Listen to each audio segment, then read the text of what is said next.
every night, I dream the same dream. And then... Welcome to the Marvel Cinematic University. I am your professor, Mario Rivera, and joining me is the marvelous doctoral student, Sly Kona MC, who has a bachelor's in the MCU, a master's in the multiverse, and is going for their dissertation in Marvel studies. Sly, how are you doing? I am doing well. I'm excited to be here with you, talking about one lovely lady up here. Right. That's right. There she is. All that grace. Yes, of course, we are going to be talking about 2002's Doctor Strange, the Multiverse of Madness. 2002? Sorry, 2022. Which there'll be a lot of 2002 stuff in this in just a second. We'll talk about that momentarily. But yes, this is the 2022's Doctor Strange, the Multiverse of Madness, which of course is the latest that the MCU has to offer from Kevin Feige, who of course is producing these movies, is starring Benedict Cumberbatch, Rachel McAdams, Villagomez, and a bunch of other people that I'm not going to say until the very end, because that's when we'll go into spoilers. But yes, it is directed by Sam Raimi, who notably on this show has done both the Spider-Man 1 and Spider-Man 2, which are previous episodes that you can, of course, enjoy. Spider-Man 3 will be our next original Back to Class episode, so very excited to talk about that. And sorry, I think I hear my cat doing something in the background here. Thank you. It would not be an episode of She's eating MC University. She's eating a wrapper of some sort. Input from your cat. Yes, so that is fair. Which was a big fan of the movie, so I'm very excited to hear her take on this later when we're get on the show. But of course, this is a two-part show. So, Sly, I gotta ask you, what did you think of the Multiverse of Madness? I will say I have two critical thoughts about this movie. The first being I love when women, and the second being we love character growth. Solid. Those both apply to this movie, of course. And those encapsulate all of my feelings about this movie. I had such a fun time with this movie. Like, it was just enjoyable, you know? Yeah, I had a great time. Of course, I watched this with fellow co-host of ours on the Point in Progress show. I watched it with Frank, and we had a blast. We obviously joked that we saw the Minions. We did not see the Minions. we saw this movie, and we were in a packed crowd. It was a wonderful experience. What was your theater experience? Just curious. So I went Thursday at 3:30 p.m. to an open caption screening, which was incredible. Seeing movies in open captions, it's only the third time I've gotten to do it, and it just has revolutionized going to the movies for me. It's so much more of an enjoyable experience. But my theater had maybe 4 other pairs of people spread out. Really? It was empty. Wow. That is not how you want to watch this movie. It was... I felt bad because I knew I was having reactions to everything happening. Yeah. And I don't know if I just couldn't hear other people or if they just weren't reacting. Yeah. But yeah, it was an empty theater. Wow, that's incredible. My theater was packed, but what I loved the most about it, and this is my recollection of the day, there was a trailer that played for, I think it's called Little Miss Darlings, which is the new Olivia Wilde movie. She did a Booksmart. This is it's with Florence Pugh, and Harry Styles is in it. And you just heard the crowd go collectively when Harry Styles was on the screen, because there's a scene where he goes down on her in the trailer. And we're just like, are we seeing this right now? It's 13. Like, what's going down? So I just heard the crowd go, woo! That was like one of the first loud moments of the night, which was not even MCU. It was just him there, which it's funny because that wasn't the response that I think I got when I saw in Eternals when he showed up at the end post credits there. But hey, people are either now falling in love or have been slowly falling in love in the fact that he's just on screen all the time now. Good for everyone. That's huge. Love huge. to see it. The life there. What's the strawberry melon? What's the name of that strawberry sugar pie? I don't know what it is. He has a song about watermelon sugar high. There you go. That's it. This isn't a music podcast. I don't even listen to Harry Styles. Okay. Thank you.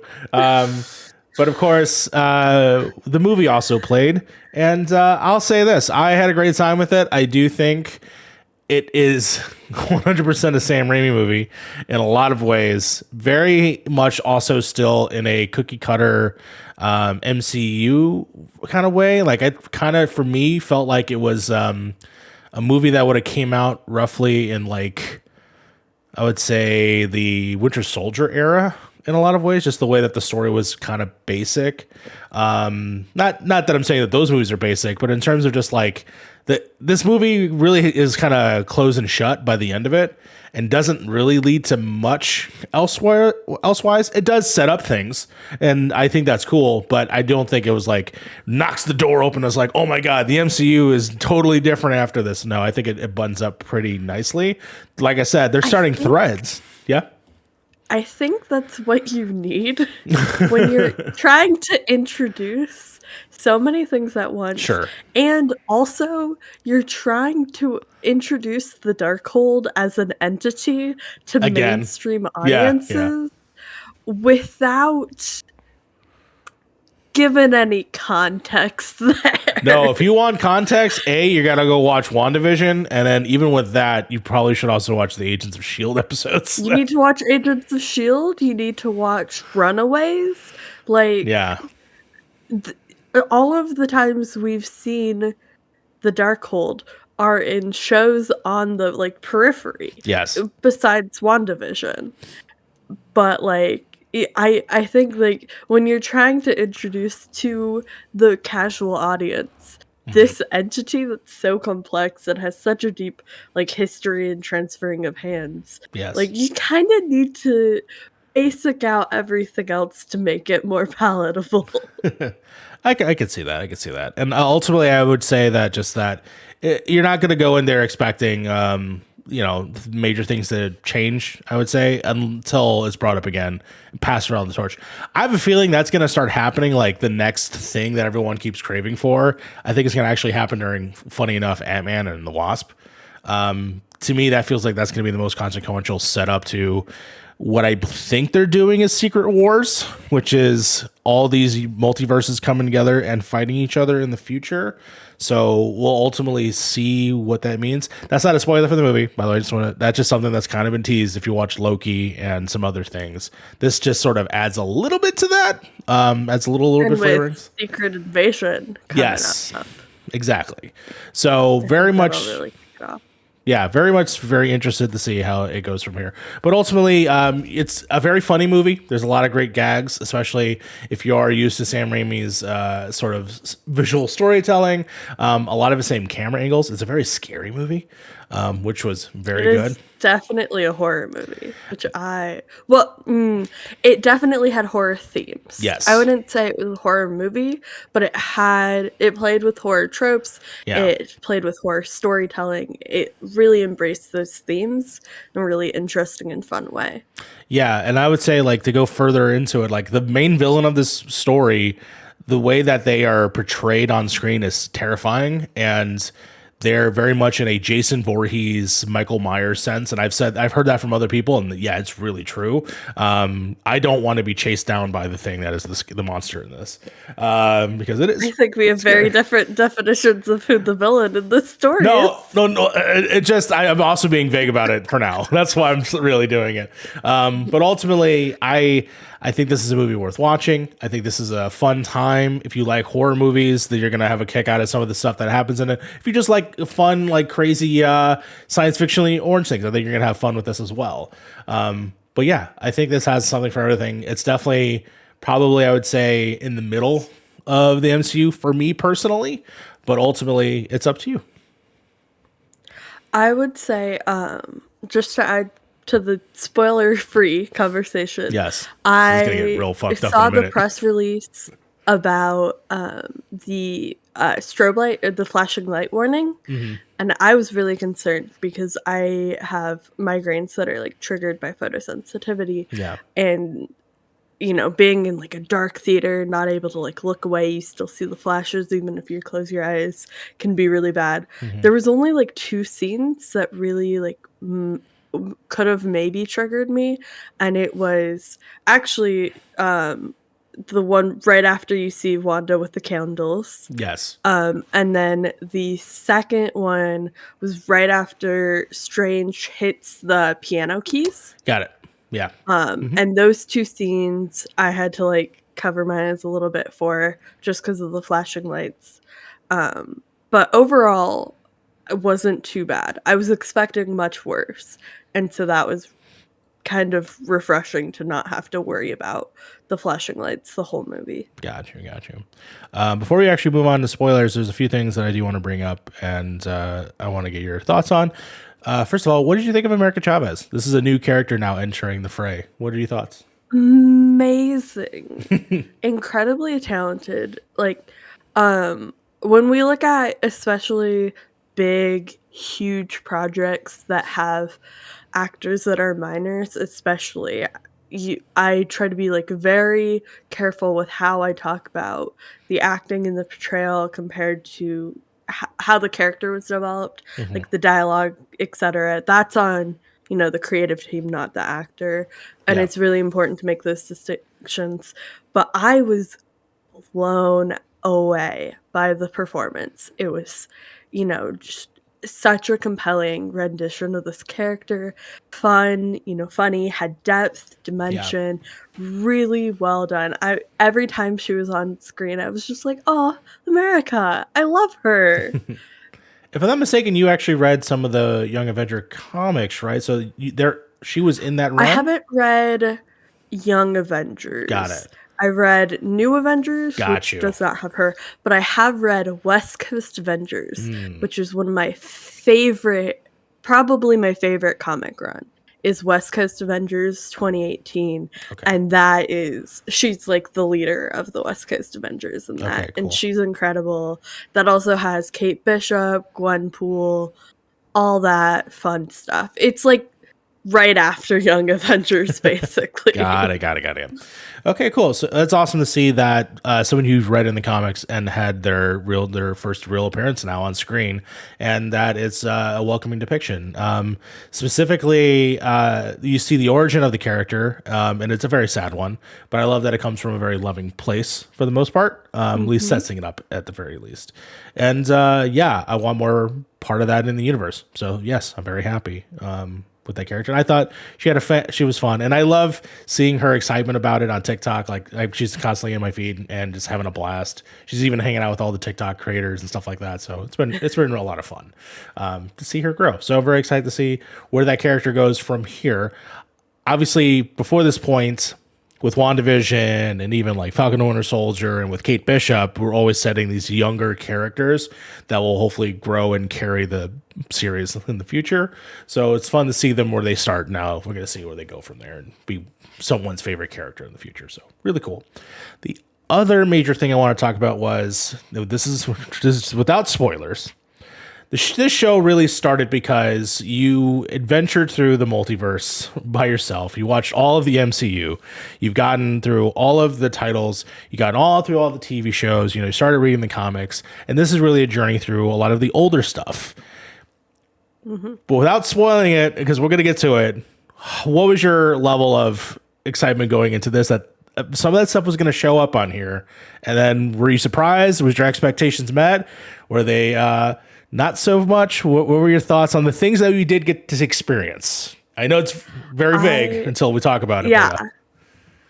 I thought it was so cool to finally feel like I was in the know. Like Yeah. I knew when these people who we've seen in previous projects came up, and for me to be able to be like, oh my gosh, that's so and so, or Yes. oh my gosh, they brought back one of my favorite characters of all time. Yeah. Like that moment was just like so exciting for me to like finally feel like I could call myself a Marvel fan because I'm Sure. getting these references. I'm understanding these characters. I know their backstory. I did see that one very particular show that one character was from that nobody talks about. I watched that show, and so I knew who that was, and that made my day. Okay. Well, let's get into it now. So that was our spoiler-free section. We went 16 minutes. Hopefully, you know that the people that watch the MCU movies are excited about it. So we want you to have that excitement. Now we're going to get into full spoilers. So if you are watching this video, this is the point where you can pause it and then come back to us, or on your audio player, pause it, because we're going to go full on with this, because this is going to be, it's very specific to our show. So that's why I want to give you that specific time. So right now, the spoiler gates are open. Let's talk about that movie specifically, and we'll go back to the movie. So Doctor Strange is getting basically arrested for being Doctor Strange. And he's brought into this court, and we see the people that we already know some of these people are going to be there. Before we even get there. Individuals. Okay. Yeah, go ahead. So I'm going to take a brief tangent and then I'll bring it back. I promise. You just have to follow me. So before I had gone into this movie at all, one of my good friends, Liz, a co-host on We'll Throw the After Party, had mentioned that there was somebody who's listed on the cast on the Cineplex website for the movie that broke her brain, and that person was Tom Hiddleston, was listed as a member of the cast in this movie. So I was waiting the whole movie, like trying to see where the fuck they're gonna put Tom Hiddleston, and I was like, oh, it'll probably like be like an end credits something tie-in, etc., whatever. But there was the moment where they went into that universe and they're in front of this sanctum, and there's just a person in green, and I wasn't really paying attention, and I'm like, are they gonna give me a Loki jump scare? And they didn't. But for a moment I thought that was gonna be Loki before he turned around, and I was like, oh, okay, not where they were going at all. I'm actually shocked that there wasn't a Loki thing connecting to, obviously, the Loki show, because very much was bouncing around, talking to variants, talking about these different universes. Very curious when that show is going to take place, or how much time has passed since we last saw them. Which, by the way, this is a tangent for myself. I'm so sorry. We're gonna get to it. But Loki was my Doctor Who replacement, and today I got a new doctor, and I'm so fucking excited. I love him so much. Shooty is so great. Anyways, back to Marvel. I can't wait for that show. So I saw a single trailer for this movie, and everything else I managed to avoid. So I had no idea the Illuminati was going to be in the movie. Yeah. And that reveal was incredible. Apparently that was part of the trailers and it got spoiled for a bunch of people. Yeah, well, there was I had no idea. There was a trailer where they showed the scene where you see Professor X, I could say it, Professor X's yellow thing. They showed that in the trailer. And I was like, why would you do that? And they showed the shield of Captain Carter. But yeah, that was wild. That was an aggressive eye roll for our audio listeners from me.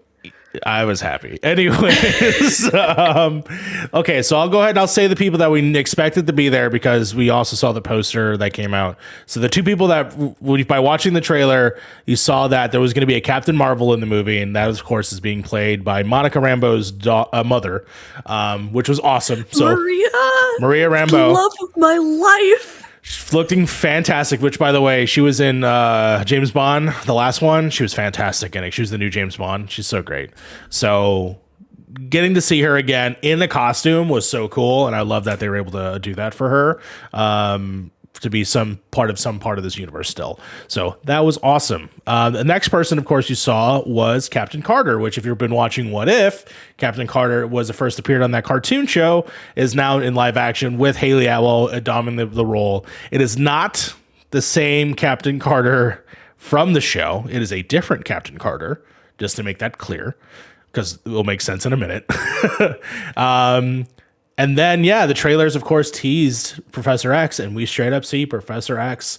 Not only do we see him, they play the music from the X-Men cartoon. He's in the fucking outfit as the cartoon, and it basically is that version, which I assume is not. It'd be hilarious, though, because they have that show coming out, the cartoon. If the show starts and it's like, Professor X died. His head was crushed. That would be so hilarious. But the two ones that I did not see fucking coming, which was incredible. I'll say the first one, of course, is from the Inhuman show, Black Bolt. What? Blackagar Boltagon in the flesh. I lost it. I was the only person who recognized him in my theater. I'm pretty sure. I was like, oh my god, I can't believe they were Black Bolted. Wow. Just wow. Yeah. The Inhumans was a show. It did exist. That's right. I can't believe that the MCU is acknowledging it. Yes. A show that exists. And hey, this is your payoff. I don't know if we'll ever get any more Inhumans after this, but at the very least, hey, it existed for this moment in time, which gives some credence that show exists in some multiverse that is semi-related to the MCU. So if you're saying it doesn't canon, fuck you. I don't care. It's part of canon now. So that's awesome. So yes, we see the original actor back as Black Bolt, but what I love that they gave him the full costume treatment, and it wasn't like some cheap thing. It looked legit like the comic book, and he did the same. He couldn't speak, which was fantastic, and they made it important to the lines that he does say. The last one, though, man, I can't believe they pulled that off. Of course, the smartest man in the world, Reed Richards, shows up, and of course, it's not Reed Richards from the movies that we've been watching. It is, of course, Reed Richards, John Krasinski, which is the one person that people freaking freaked over for on like Tumblr and everywhere, like wanting him to be fantastic. And there he is. He's straight up in the costume. Totally looked awesome. I mean, he looked elongated, which was really odd-putting, which was really fun. But yeah, so this was our first, like, hey, they're acknowledging some of the older movies, older content, and they're actually saying that, yeah, they're all part of this world in some capacity. So Professor X alone is confirming that X-Men, they exist within this multiverse. Also, all those movies are somewhat connected. Spider-Man is now also in this world in some capacity. So that to me just means that they just makes all these more movies just more special in some little way. And I thought that was so cool to have that experience in the theater, nerding out with everybody, having them freak the fuck out when they saw Black Bolt, which was weird. Like, I watched that shit. Like, you got the one guy's like, I watched that show. But then, of course, when John Krasinski shows up and you're just like, what is happening? I like turned to Frank and I'm just like, what? No fucking way. They did it. You know, just special. Just this special moment in time until Wanda shows up. Yeah, I mean, any more thoughts on the seeing the Illuminati in action and delivering justice? I know that the Illuminati exists as a group Yes. in the comics. Mm-hmm. I haven't read anything with them featured, so I, don't know a lot as an organization. But the choice to bring all of these very different people from very different, projects Yes. back in together, I feel like they hit every kind of Marvel fan. Yeah. Had at least one of those people that they were really excited to see. And that is just something so special. Like, I rewatched WandaVision right before, like on Wednesday, right before going to see this. And that was like one of the first Marvel projects I watched right? And I haven't seen it since. I watched it like the week the finale came out. I binged through it or whatever. And I didn't know who a lot of those people were, et cetera, et cetera. Yeah. And then Captain Marvel was one of my favorite movies of all I remember the that. You were saying MCU. that. It's the only reason it's number 2 right now is because Eternals took my number 1 spot, but it was my number 1 for so long. And so I rewatched WandaVision and saw, you know, Monica dealing with Maria dying off screen, which was just so heartbreaking to me because I was like, oh my gosh, I loved her so much. Like, that movie means so much to me in my Marvel watching. And I never in a million years thought I would see Maria back Yeah. on screen in any capacity. So getting to see her as Captain Marvel in this universe, I will say, like, the one heartbreak in the destruction of that entire scene was that they brought her back just to off her. And that hurt a little bit, but if it means I got the opportunity to see Maria on screen as Captain Marvel, I'll take it. Yeah. I do think, though, because the fact that now it exists does mean in the future that we could get it again. Because like I said, that this is not the same Captain Carter. It is end up being a different variation because this Captain Carter dies. The other one, of course, is now on another No, that's Black Widow. They're in a different universe. They're in a different universe. They're just not they're not anywhere tied. So these characters all lived in this world. Far as I can tell. It doesn't sound like they're multiversal people from what I understand. Which is interesting because that means that Inhumans, mutants all exist on this one planet and it's a utopia. Who would have thought? I mean, the Inhumans are on the moon, so yeah, that's true. That's true. Real quick though, it's funny you brought something up. Watching WandaVision again, it's weird to me. Well, it's not weird. I guess it's really crazy to think about that. In WandaVision, she meets Monica, and they have that moment at the end of WandaVision, right, where it's sort of like they're gonna look at me this way, and you know, she's like, they're like friends, right? Or bond over their grief. They do. But then she murders her mom in this movie. Yeah. I would argue that Wanda was not the one doing the murdering, but I get what you're going for. Yeah, it does. Of course. I just figured that. I just thought that was funny. So, yes. Okay, let's try and recontext the movie in whole. So, yes, the villain of this movie is, in fact, Wanda Maximoff. I do want to talk about one Asterix. of the brutal unaliving moments. Let's talk about that. You're probably sad about it, but I cheered so hard when it happened. Which one is it? And that's you get Haley Atwell saying the line, and I groaned. She does the I could do this all day. She throws a couple punches, and I was like, oh, gross. And then Wanda takes the shield, and just like the zombies episode of What If, she gets slashed in half, and I cheered. I cheered so loudly. That moment, I was so hyped for. I was like, yes! Kill her! All right, before we go back to the whole plot, let's talk about that scene as a whole. Because that was the moment where I'm like, oh, they gave Sam Raimi the movie. That's right. Because they held no fucking punches. This is the most R-rated PG-13 movie I've seen in a long time.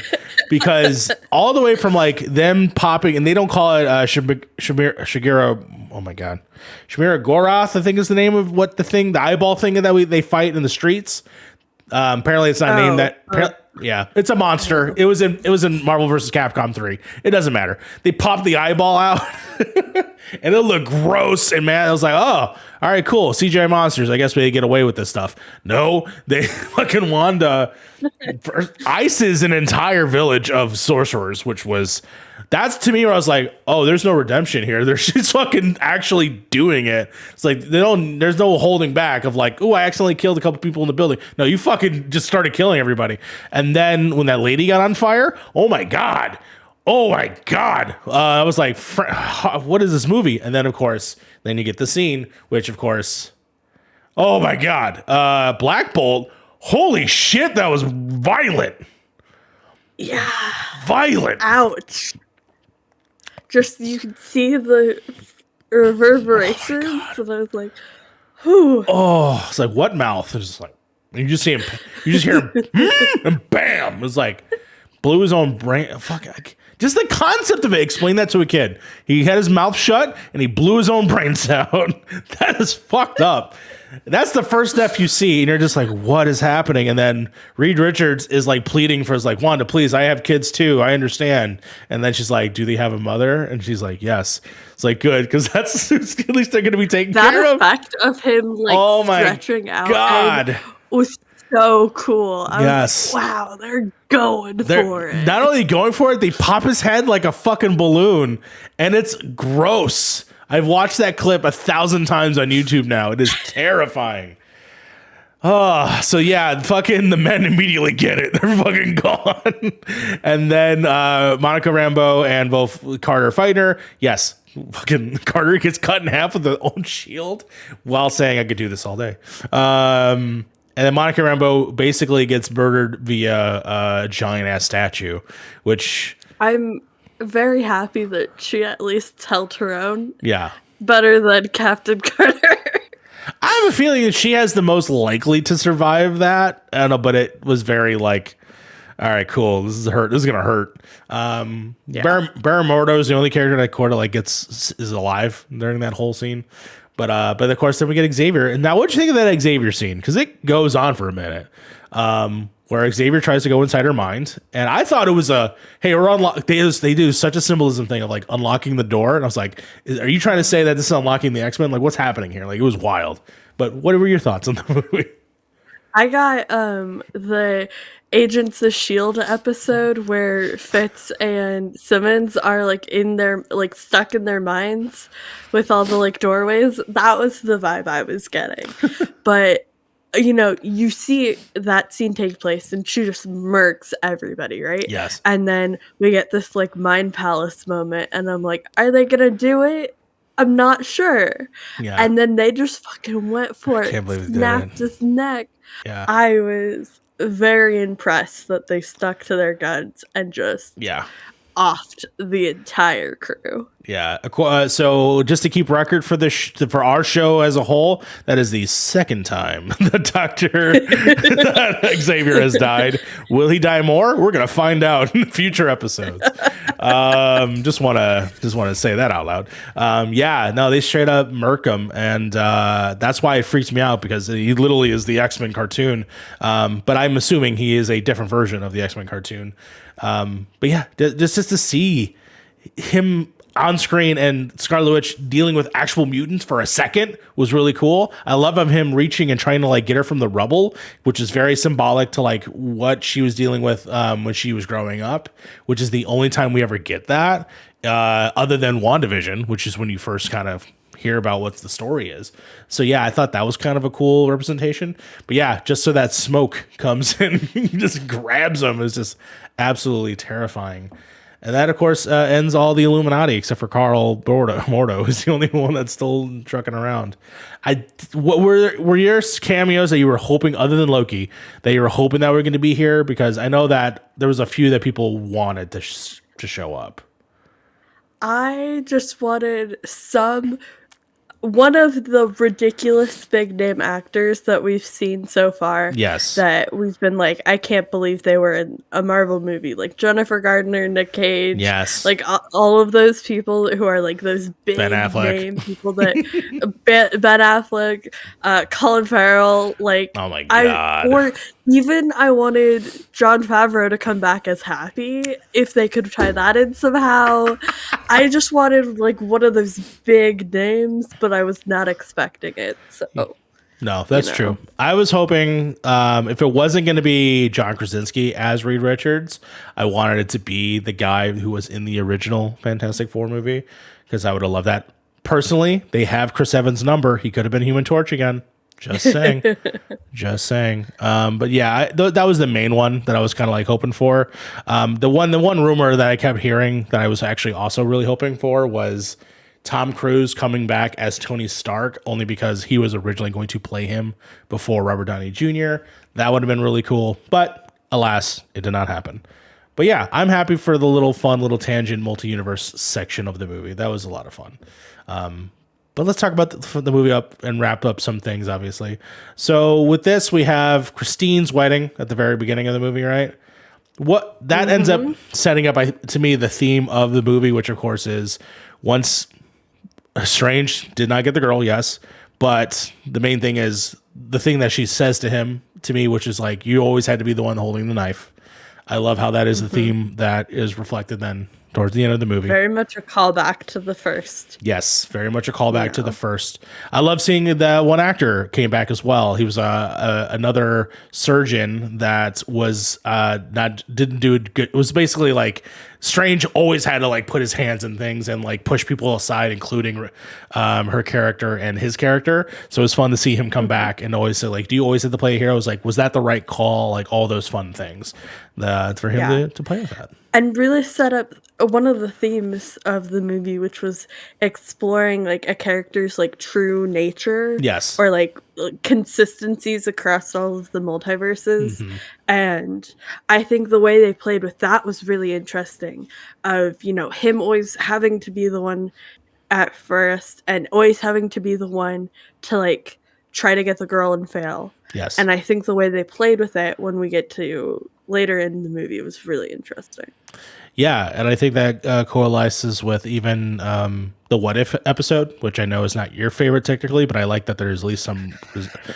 No, of course. I'd like that there's some... Okay, I will say, if episode 4, the Dark Doctor Strange episode... Yes.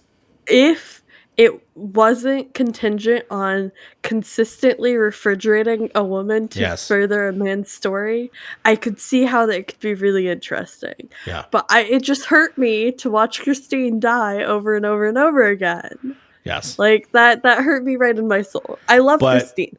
I thought she was excellent. She's great in this. Movie. Yes.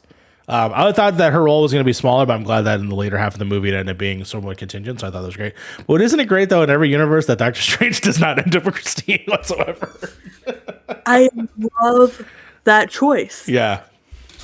I'm just going to get into it, but the end scene between the two of them, where he says, like, I love you in every multiverse, and it's just crickets on her end. Yeah. And I'm like, I love that scene because it showed, his character growth, him, like, acknowledging that, like, he has these feelings and he needs to, just put it out there and understands that she has no obligation to return them and, like, does not feel the same way about him.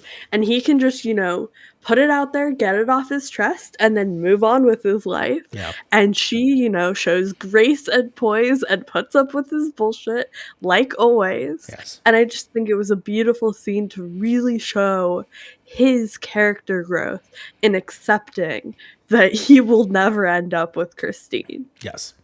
No, that's one part of those themes, those continuations of it, at least coming from the first movie into the What If episode and then into this, I thought was a lot to reflect on itself. And I thought that was a lot of fun. So yeah, for sure. 100%. I want to bring up a criticism about Wanda and specifically her role in this movie. A lot of people are calling this movie WandaVision 2. Because it's reversing or replaying essentially stuff that was supposedly learned in WandaVision, and then playing it for like, now the Darkhold is taking over. Now all the lessons learned there is nothing. Do you agree with that? Or do you feel like that was at least a preamble to this? And a lot of it's the Darkhold, honestly. But I feel like we missed a scene. I feel like they left out. And maybe it was included, maybe it ended up on the cutting room floor. I don't know. Yeah. But I feel like we get the end of WandaVision, and it's her accepting responsibility, understanding her grief, and going off to be in solitude and think and reflect.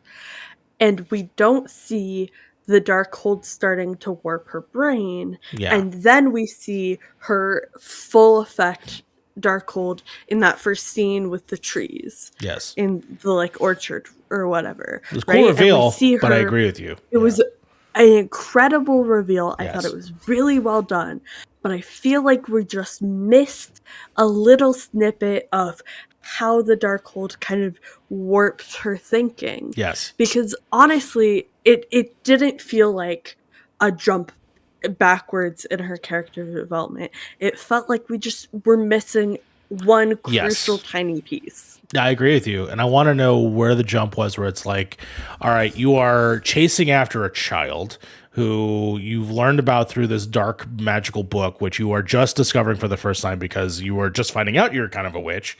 But then now you're potentially going to murder the kid for their powers. I did want to know when the jump happened. Again, it's all contextual because we did watch the end of the show. Clearly Agatha is fucked up from this book and money hungry, and not money hungry, but like power hungry. Power hungry. That's the word I was trying to find. I was watching American Psycho the other day, and I don't know why that popped in my brain. But very power hungry, and sort of that they established that within like the witchcraft scene that happens in that, where it's just like she's, you know, going into dark magic, she's doing this, and it's corrupting her, and it draws her to Wanda, and that's where all the Wanda stuff kind of comes through. And so that there is set up. Those little pieces and nuggets are there.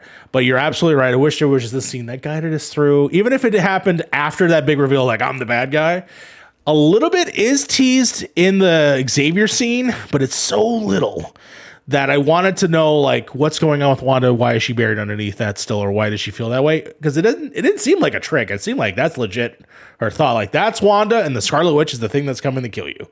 Like, I felt that very much, you know?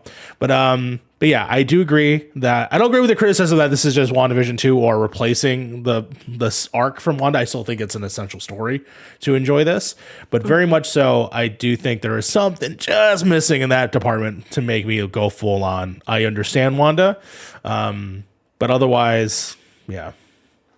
I love what this movie did in, you know, everybody's saying like Wanda's the villain of this movie, which I disagree. I would say the Darkhold is very clearly the villain in this movie, but Wanda is 100% the main antagonist. Yes. And what I really love about that is that this movie proves that you can have characters who are on opposing sides and you could be rooting for both of them. Yeah. Because I was rooting for Wanda the entire way through. I know she's the main antagonist, but I understand her character. I understand, you know, her grief, and I understand how this thing is manipulating and controlling her, and that makes her so compelling, and you want her to succeed, right? The whole time I'm like, I want you to be able to take control back and, you know, get your brain back from this magical entity. And you know, we start to see that a little bit at the end, and it's just, I love when movies can tell compelling character stories where every single character, I have something I care about related to them. Yeah, no. And by the way, shout out to both the kids who looked exactly like they did in WandaVision. So they must have shot that right away. They were shot right back to back. That's incredible. And that's one thing, like, am I kind of sad about how Wanda's story, you know, concludes here?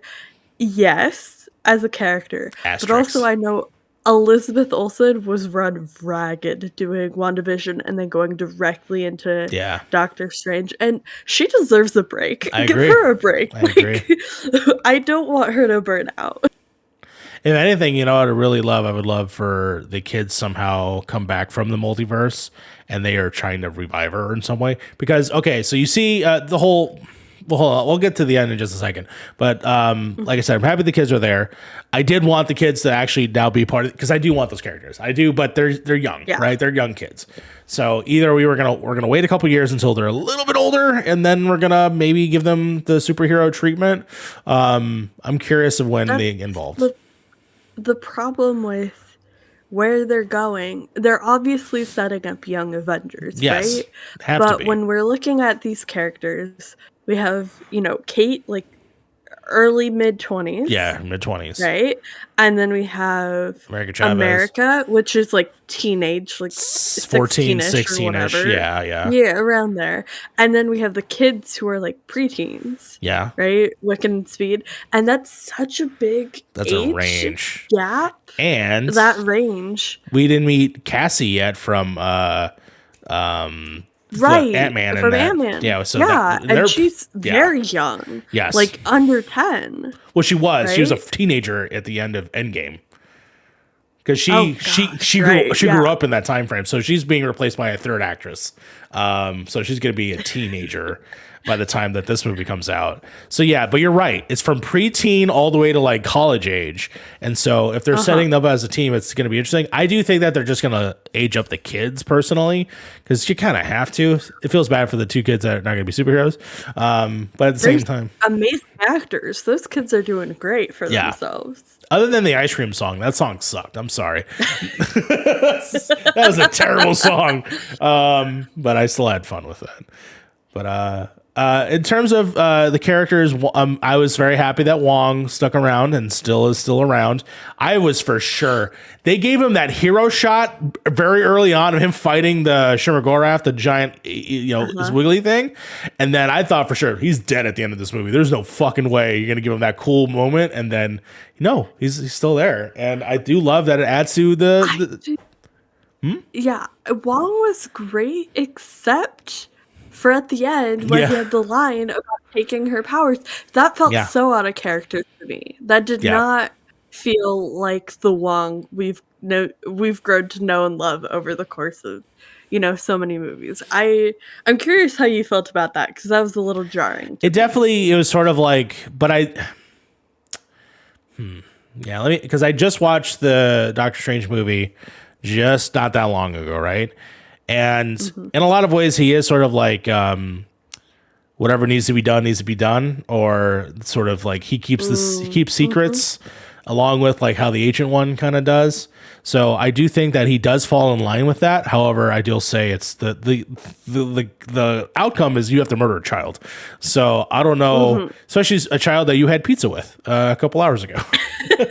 So I don't think it is definitely perfect. But in terms of that leading to the story of Doctor Strange finally you are the one that could do this. You let us hear the entire time. Yes. Yeah. Everywhere you took us was exactly where we needed. Like, that was a perfect speech. It's exactly where we needed to go. So you got this, you can do this. And then she does the thing that needs to be done at the end, and it solves the problem. Which I really loved actually that. But also Wong's, him still being the Sorcerer Supreme. And I love how that adds to the story for Doctor Strange, where he actually finally bows at the end. I thought that was a fun little joke that they set up. Very sweet. Beautiful moment. Yes. I was like, I know this is supposed to be a comedic moment right here, but it was just so heartwarming. I was like, oh. Yeah, it was kind of sweet. It was honestly sweet. For someone that they started out so antagonistic in the first movie to just being respectful for each other. And I really appreciate it. And I'm glad that Wong is still around. And, we still have years to come for Doctor Strange to become the Sorcerer Supreme. So we'll see about that. Benedict Cumberbatch and Benedict Cumberbatch and Benedict Cumberbatch and Benedict Cumberbatch and Benedict Cumberbatch. What do you think of all the Benedict Cumberbatches you saw in this movie? Yeah. Which one's your favorite? Ponytail? We saw Doctor Strange, which is the one we know and love. 616, We saw Defender Strange, Ponytail. Yes. We saw Supreme Strange. Yes, which was Illuminati.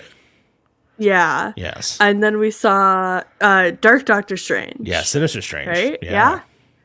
So many Doctor Stranges. Which one's my favorite? Yeah. I think I would say Supreme Strange. Yeah. And hear me out. Okay. There's that shot where we have 616 Strange looking up at the statue. Yes. And there's like flower blossoms or whatever, and it has the plaque. And it's like a beautifully crafted shot. Like, I'm in love with this still. It's beautiful, so well done. And and so mostly because of that shot, I would say Supreme Strange is my favorite. I'm gonna go with Defender Strange's outfit. just because I loved the way that it looked, and I wish that because it's straight from the comic book, and I thought it was cool that they at least included it. One other Doctor Strange that we didn't talk about, zombie Doctor Strange, which is zombie. It's 616 in the body of Defender Strange, who has been decomposing is cut from like right here. Sly, have you seen any of the Evil Dead films? I have not, but it felt like that was an Evil Dead movement. Fucking from the music cue on was like, this is Evil Dead and weird and silly. So what I loved about it was, yes, he goes full on, like does the stupid like zombie things, the rigor mortis. But when the demons start coming and fighting, and he turns it into a fucking cape, was the coolest thing ever. The noises that they were making are demons from Evil Dead. I was like, that's fucking cool. All the sounds, amazing. All like the same voice actors were the same people that did. Oh, so goddamn good. So yeah, if you want to see Evil Dead, this is basically an Evil Dead movie, which is another movie about a book. Oddly enough, another Darkhold book. But yeah, I had so much fun with the Evil Dead version of Doctor Strange. I have a question for you, and this is very specific. This goes back to Evil Dead a little bit. What did you think of Pizza Papa? Pizza Papa? Yeah, Pizza Papa, you know. The dude. So I'm horrible with faces. Sure. I'm just like, I struggle to identify everybody's faces, but I was like, I know that dude looks important, but I cannot remember who it is. It's the dude who's in all the Sam Raimi films. Yes, he was in the 3 Spider-Man movies. He is, of course, in this one. He's the star of Evil Dead, and he is Ash. But yeah, or Burn Notice. If you watch Burn Notice, he's on that show. But yeah, that's Bruce Campbell. Me and Frank were giddy, obviously. We're just laughing like it is the stupidest scene and does not need to be in the movie. But I just love the fact that apparently Bruce Campbell had a possessed hand and he was punching himself in the face for 3 weeks. So when he got to the end credits, that moment, I was a little disappointed that was all we got for the end credit scene, but I loved that moment in the film itself. I thought that was really fun. Yeah, it was one of those things where I'm like, okay, what a crazy scenes are we going to see? And we got the first one. We'll talk about that one in a second. But once we got Bruce Campbell again, and he's like, it's over. I was like, I'm laughing. Frank's laughing. Everyone else is mad. Everyone else they wanted something cool. And I'm like, I'm laughing because it's Bruce Campbell. But yeah, I'm so... I can't believe it's post-credits.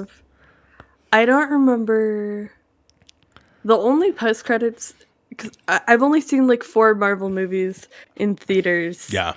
The ones I've seen since. So like Black Widow, Eternals, Shang-Chi? Spider-Man, and now this. Oh, and Shang-Chi, right.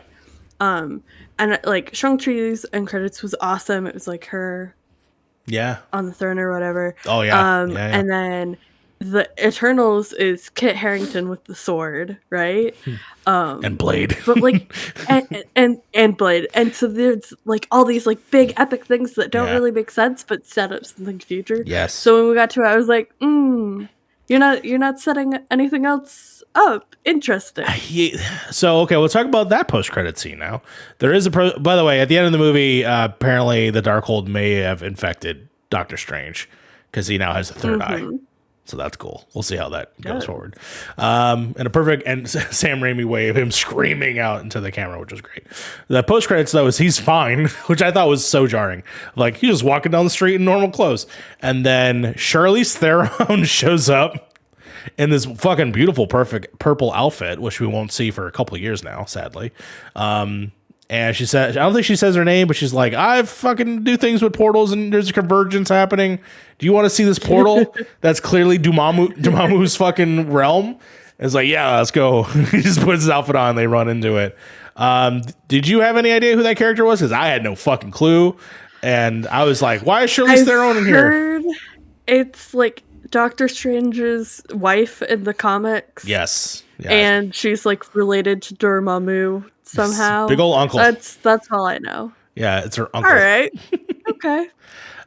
Which cool. Yeah. Excited to see where they go with her. Yeah, I don't. Again, I know nothing about the character. From the art that I have seen, she looks cool. But now in my mind, I'm gonna have to replace it with Charlize Theron, and I think that's kind of rad. But yeah, I don't know much about the character. It is interesting how they just introduce her in this post credit, so we'll see how that plays out in later movies, or later Doctor Strange movies, I assume, because it did say he would return. But yeah, I guess. Oh, that was the one scene that I think is helping set up the Secret War stuff, because they talk about convergence. They talk about convergence a couple times in this movie, which of course is two planets sort of like coming together and colliding. That in the comics, as far as I know, is the reason why Secret Wars happens, is two planets heroes end up fighting each other, and then whoever wins is like the winner.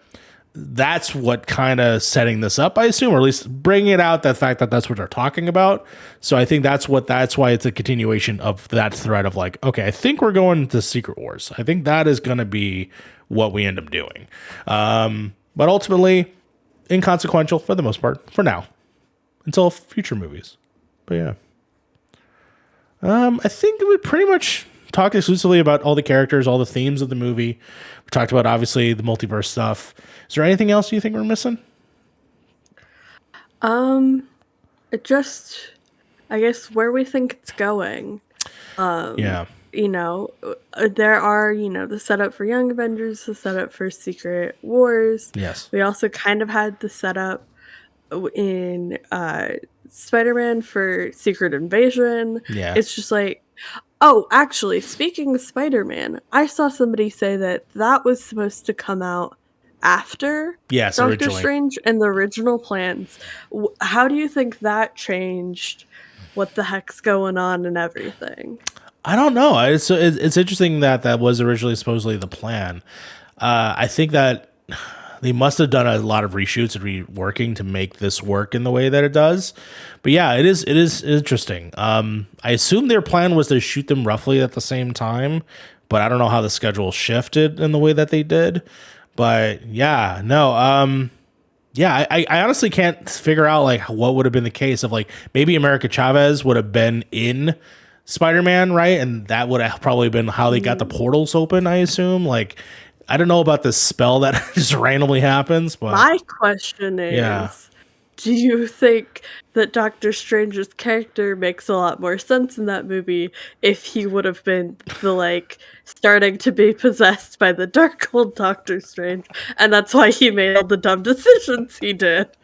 I'm gonna say I just think that he's just arrogant. That's still because now that I rewatched, just because I rewatched the first movie, he is an arrogant asshole throughout the entire beginning half. He doesn't get until finally, like, it's not about you. Like, it's that line, like, it's not about you. That's the big setup in that movie. So yeah, that's why I'm probably one of the few people like I'm totally okay with the way he acted in that movie, because Wong didn't seem to care, and he was Sorceress Supreme. He was just like, leave me out of it. So I'm fine with it. It was a dumbass thing to do. It supposedly fixed everything except for, in theory, it somehow sent the Vulture to Morbius, but we won't talk about that. Not until Morbius. We'll get there. I haven't seen any of them. I really hope there's better movies that come out. Oh wait, because we're doing also Across the Universe, Beyond the Universe. Yeah, we're doing Spider-Man movies. I forgot the animated ones. So thank God, because if we ended this series on Morbius, I would be so mad. Thank God. And then we have Kraven the Hunter. Doesn't matter. So yeah, that pretty much. So much more to come. So much more to come. And I think that pretty much wraps up our discussion. The only thing less I do have to say is Danny Elfman did a great job with the score. That's all I'll say there. So if you love Danny Elfman, there you go. Here's another one for you. I will be buying it on vinyl. But yes, thank you so much, Sly, for being here, joining me on this lovely weekend of Marvel of Madness. So, where can people find you on the net? You can find me yelling about 911 and 911 Lone Star on lives on TikTok with JJ every Thursday night. You can find me yelling about video games on Point in Progress, and you can find me yelling about media and more Marvel projects on Will Throw the After Party. Yes. Definitely. You got to check out some of your coverage on this movie specifically, because I would love to hear their opinions. Well, if you want to look for me, you can find me over that at Twitter at Nightmute City. Of course, I'm here at youtube.com/Point in Progress, where we're constantly doing fun things, including the Point in Progress podcast, this show, MC University, Model Citizen Show, and a few other little things that will be coming in the future. Of course, please follow us over at our TikToks, at TikTok at Point in Progress. We have a lot of fun there. I'm having a lot of fun talking to Shotgun McPain, who's been doing all those. It's been a total blast. There was something I literally was just going to say and I just forgot. So if you like this conversation and you want to see some of our older episodes and you just finished Moon Knight, we did another episode with Moon Knight with, of course, Aaron Cini from Speaking of Stadia, which we talked about it. And we actually had a pretty deep discussion about child trauma that I thought was interesting. So very much hope for everyone to check that out as well. And our next episode, by the time this comes out, should be in about 2 weeks. We'll be talking about Spider-Man. We'll have a guest, I believe. It's going to be interesting. Stay tuned. So watch Spider-Man 3 in preparation. It's going to be a great old time. So until next time, class is dismissed.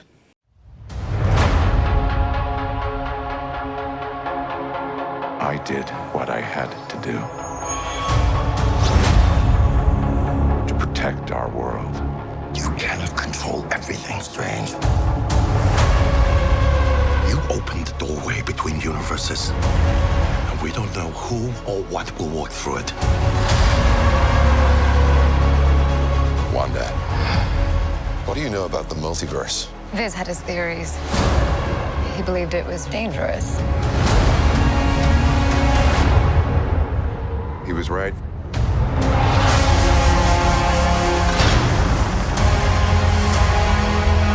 I'm sorry, Stephen. Your desecration of reality will not go unpunished.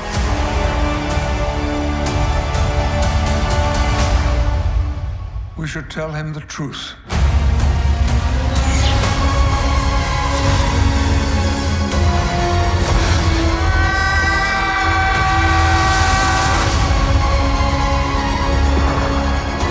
Things just got out of hand.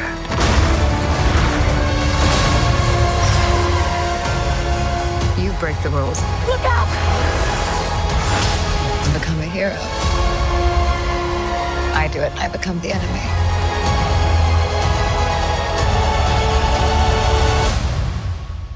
It doesn't seem fair.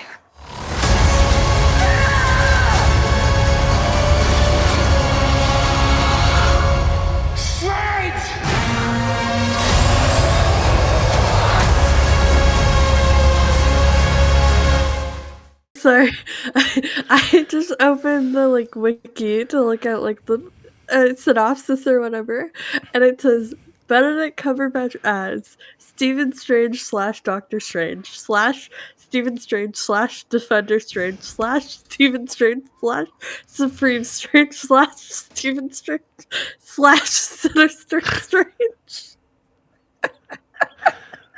Damn. Okay. We get it. He's Stephen Strange.